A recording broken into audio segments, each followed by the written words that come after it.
नाही. थोड्या वेळात फोन करतो.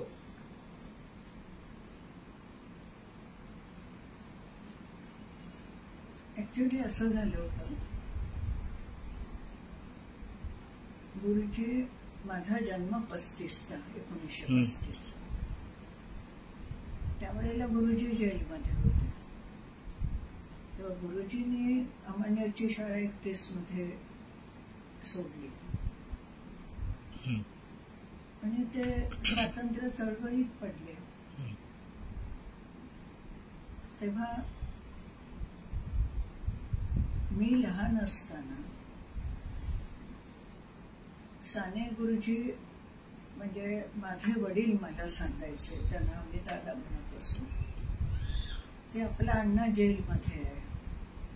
म्हणजे गुरुजी माझे काका, त्यांना आम्ही अण्णा म्हणायचो, ते जेलमध्ये आहेत. अशीच ओळख गुरुजींची आणि माझी झाली. प्रत्यक्ष ओळख अशी त्या लहानपणात नव्हतीच. आणि दिवाळी आली, सण आले, तर आपला अण्णा जेलमध्ये काय खात असेल, त्याला कोरडी भाकरी मिळत असेल, मग गोडधोड खायचं नाही. म्हणजे मला सक्ती नव्हती, पण ती एक भावना होती की आपल्या अण्णाला काही तिथे मिळत नसेल तर आपण कसं खायचं. फटाके नाही उडवायचे, कारण तो परदेशी माल, त्यावेळेला चीनमधून फटाके यायचे. आणि आमच्या कुटुंबातही, म्हणजे माझे आजोबा, गुरुजींचे वडीलही जेलमध्ये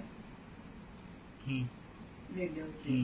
ते परदेशी माल विकला जात होता पालघर गावात. त्याच्या समोर त्याने सत्याग्रह केला, म्हणून पालघरचे 5 लोक पकडले गेले. 6 महिन्याची शिक्षा झाली, ती माझ्या आजोबांनी. तर असं एक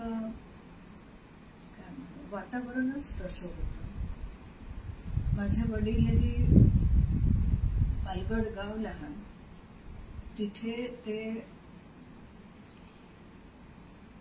नोटीस बोर्ड असतो आपला, त्याच्यावर बाहेर रस्त्यावर गडग्याला टेकून अशा ज्या काही सत्याग्रहाच्या बातम्या असायच्या ते लिहून लोकांनी वाचावं.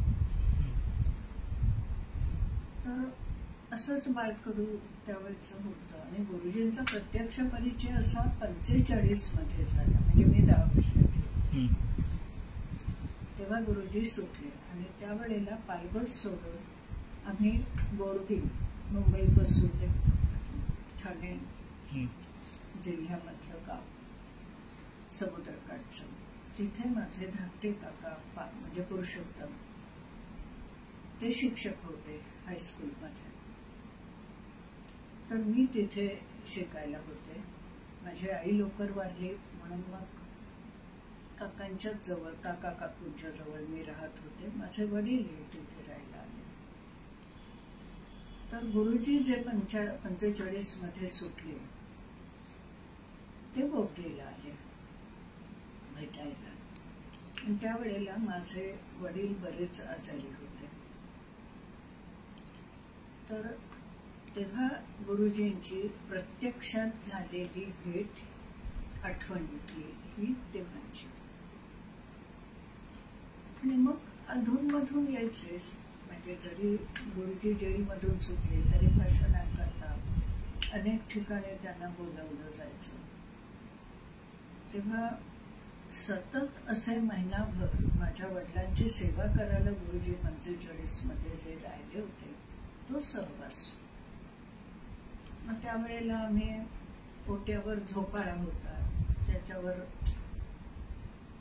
गुरुजी आणि मी बसलेलो. कधी ते गोष्ट सांगत. काही वेळेला आम्ही समुद्रकाठी, बोर्डीच्या घरासमोरच मोठा समुद्र होता, तर समुद्रावर फिरायला जायचो. काही वेळेला मुलांना एकत्र करून गुरुजी पण खेळत असत. तर ह्या काही आठवणी त्यावेळेच्या. तेव्हाची आणि एक आठवण अशी की एकदा आम्ही, गुरुजी आले होते आणि आमच्याकडे ज्या बाई काम करायच्या, गोदावरी म्हणून, तर त्या येत नव्हत्या, आजारी होत्या. तेव्हा एकदा घरामध्ये आम्ही पानं वगैरे वाढली आणि ते एक लहान खोली होती त्याच घरातली, तिथे नेहमी लिहायला बसत असत. त्यांचं बरंच लेखन सतत चालत असत. त्यांना बोलवायला गेलो तर नव्हते. मग आम्ही बराच वेळ वाट बघितली.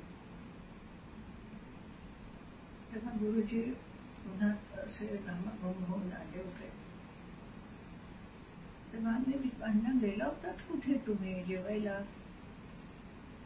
वेळ झाली. तेव्हा ते म्हणाले थोडे त्यांच्या नेहमीच्या सवयीप्रमाणे जरासे ओशाळून की अरे मी गेलो होतो, ती गोदावरी आजारी आहे, तिला भेटायला गेलो होतो,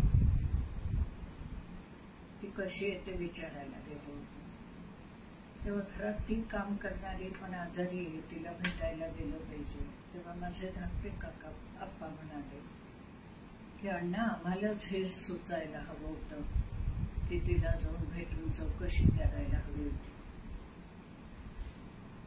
मग पूर्वी ती गोदावरी जेव्हा कामाला यायला लागली तेव्हा ती कौतुकानं आम्हाला सांगायची की अण्णांनी मला मोसंबी आणली होती आणि अण्णांनी मला सोलून दिली मोसंबी खायला, मला ताप होता तर. अशा काही आठवणी त्यावेळेच्या, अशा खूप आठवणी होत्या असं नाही, कारण तेवढा सहवास मला त्यांचा लाभलाच नाही. आणि बोर्डीला माझे वडील आजारी असताना मी आधी म्हटलं की ते महिनाभर राहिले होते. त्यानंतर त्यांचं येणं एक दोन दिवस असंच असायचं. सतत दौरे असायचे. पुढे जाऊन साधनं सुरू केलं होतं, त्याचं काम असायचं. भाषणांसाठी अनेक ठिकाणी बोलवलं जायचं. त्यामुळं सहवास असा जो खूप लाभायला हवा तो नव्हता. आणि तो सहवास मिळत नव्हता. त्या सहवासासाठी मी फार आतुर असायची किंवा भुकेली असायची. अण्णांजवळ राहता आलं पाहिजे अशी एक ओढ असायची. तेव्हा मी जेव्हा मॅट्रिकला जाणार होते त्यावेळेला 50ची गोष्ट तेव्हा मी अण्णांजवळ हट्ट केला की मला तुमच्याजवळ राहायचं.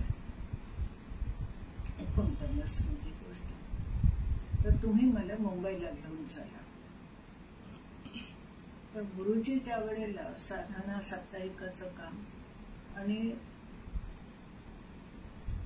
खोदातात सर्कल दादरचं जे आहे तिथे मेघाभवनमध्ये राहत असत. आणि इतर जे समाजवादी पक्षाचं काम करणारे, सामाजिक काम करणारे जे तरुण होते ते त्या ठिकाणी बरोबर राहत होते.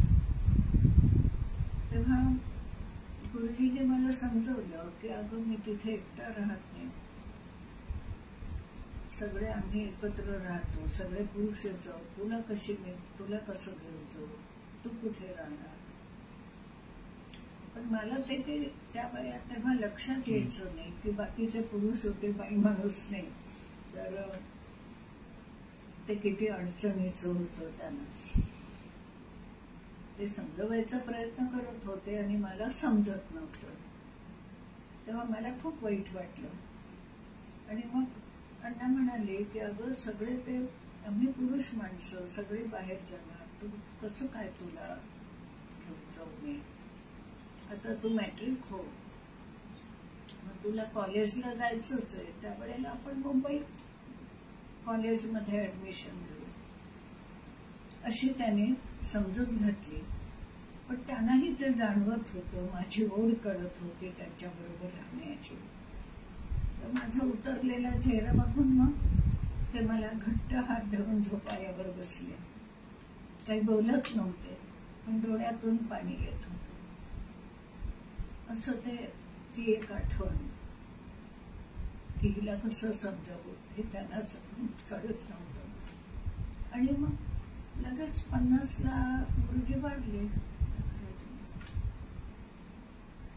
काही महिन्यांनीच. तर ही जी सुंदर पत्रांची सुरुवात झाली ती मला असं वाटतं की जी 10 जूनला पहिलं पत्र त्यांनी लिहिलं 1950 साली.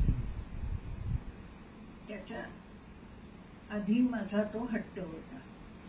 तेव्हा प्रत्यक्षात मला सहवास देता येत नाही किंवा मला त्यांच्याजवळ राहता येत नाही किंवा कुठच्याही आई वडिलांनी जे आपल्या मुलांना गोष्टी सांगणं, काही गोष्टी शिकवणं, ह्या ज्या सगळ्या गोष्टी किंवा प्रत्यक्षात सहवास नाही मिळत तर ते दर आठवड्याला पत्र पाठवून पत्ररूपानं त्यांचा सहवास मला देण्याची धडपड करत असावेत असं मला वाटतं. आणि म्हणून ते सुधास्पत्र अशी सुरुवात ती त्या काळात झाली होती. आणि मी हे मग ते दर आठवड्याला येणारं साधनाचं वाट बघत बसायची. त्या वयात मलाही जरा वाटायचा की आपल्याला पत्र लिहितायत आणि मग सगळे शाळेतले मुली तुला पत्र लिहिलं. त्या पत्रारूपाने ते मला घडवत होते, शिकवत होते म्हणा किंवा सहवास देत होते. म्हणून ह्या सगळ्या ज्या आठवणी आहेत त्यातली ज्या सगळ्या व्यक्तिरेखा आहेत बोर्डी गावातल्या किंवा नातेसंबंधातल्या आणि पालघडल्याही ते मला पालघडचं जे जीवन जी सगळी वर्णनं आहेत केलेली किंवा व्यक्तिरेखा रेखाटलेल्या सगळ्या असे त्यांचं. आणि त्यांनी लिहिलेल्या पत्रांना तुम्ही उत्तर पण द्यायचं. त्यांनी लिहिलेल्या पत्रांना तुम्ही उत्तर सुद्धा द्यायचं कधी कधी. एक कुठं तरी मला पत्र सापडलं तेव्हा मी पालघडला होते. ते माझा एक मोठा भाऊ होता वसंत. तो बराच मोठा होता माझ्यापेक्षा 14 वर्षांनी. तो पालघडला आला असेल. मला तो फार फेंटली आठवत नाही, नाहीच आठवत आहे मला. तर त्यानं गुरुजींना जेलमध्ये पत्र लिहिलं. त्या पत्राबरोबर मी दुसरीत तिसरीत असेल ते गुरुजींना पत्र लिहिलं होतं. ते कुठेतरी गुरुजींनी जपून ठेवलं असेल आणि कुठच्या तरी कागदपत्रातून ते पुन्हा माझ्यापर्यंत पोचलं.